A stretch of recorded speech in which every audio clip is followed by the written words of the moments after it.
So it's thank God, Friday, the 25th of April. It's been a very volatile week for the global markets. But of course, some of those volatility begin to slow down as we come toward the end of the market week. So a bit of a breather for a number of African markets as well, from the whole trade war, tariff crisis and all of that. So we're just getting ourselves into the final trading day. Of course, the Egyptian markets closed already for the week on Thursday. A very big jump for the EGX 30 on Thursday, and that's how we finished off in Cairo. The markets there resumes on Sunday.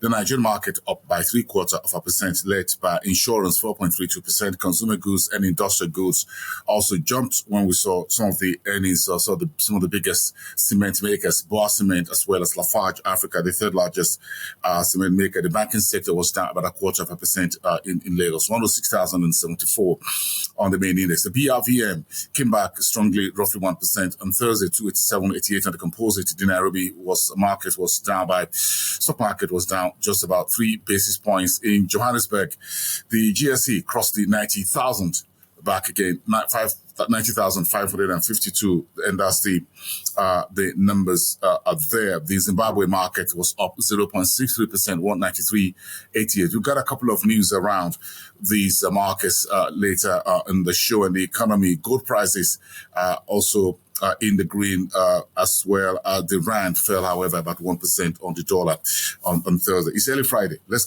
move on to some of the big stories across the continent. Let's start from East Africa. As always, Kenya is looking to take the first tranche of that $65 billion United Arab Emirates, the UAE loan is going to come in a couple of tranches. The first tranche is almost on the table. News also coming through from Jubilee Life Insurance. That's on the earnings front. Full year 2024 revenue down by 8.1%. Investment return, however, jumped 87% for the year ended December. Earnings per share 83.19 in local currency. Still in corporate news, Boeing, the world's largest aircraft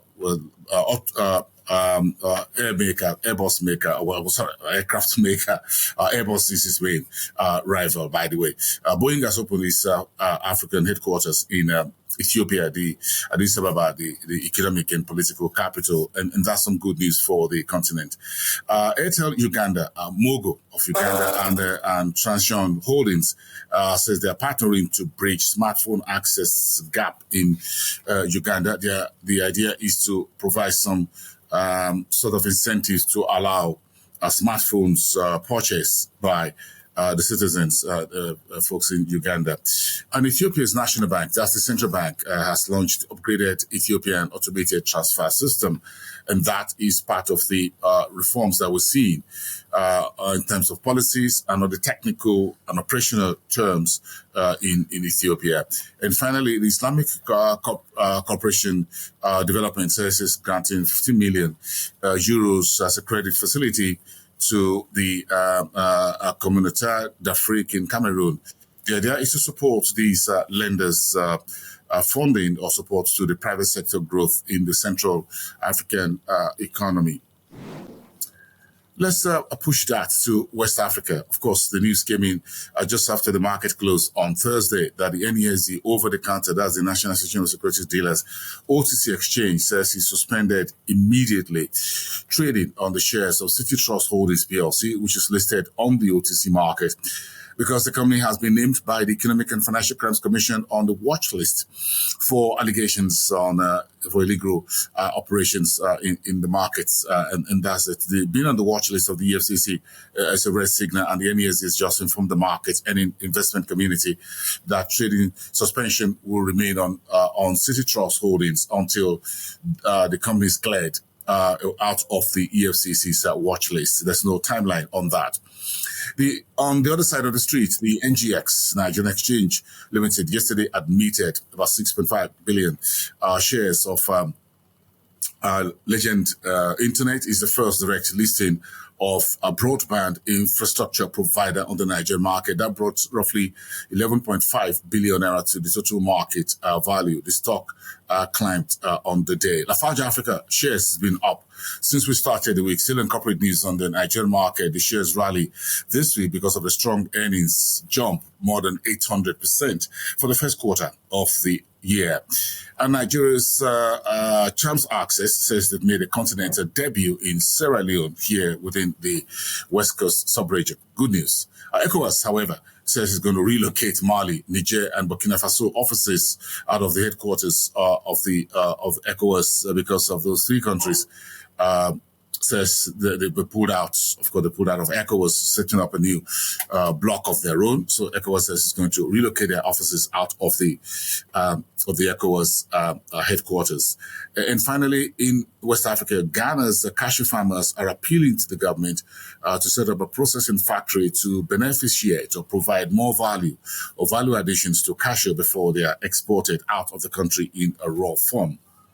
Those are some of the headlines here on the West Coast. What else do I have? Let's go to Southern Africa, where the relationship between Saudi Arabia, the Kingdom of Saudi Arabia, and South Africa has resulted in billions of dollars of investment being poured into South Africa's economy over the recent years.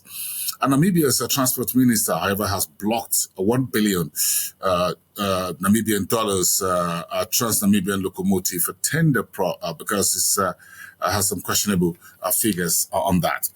Angola reporting oil exports down 18% in the first quarter, January to March. That's no good news for Africa's second largest oil exporter after Nigeria.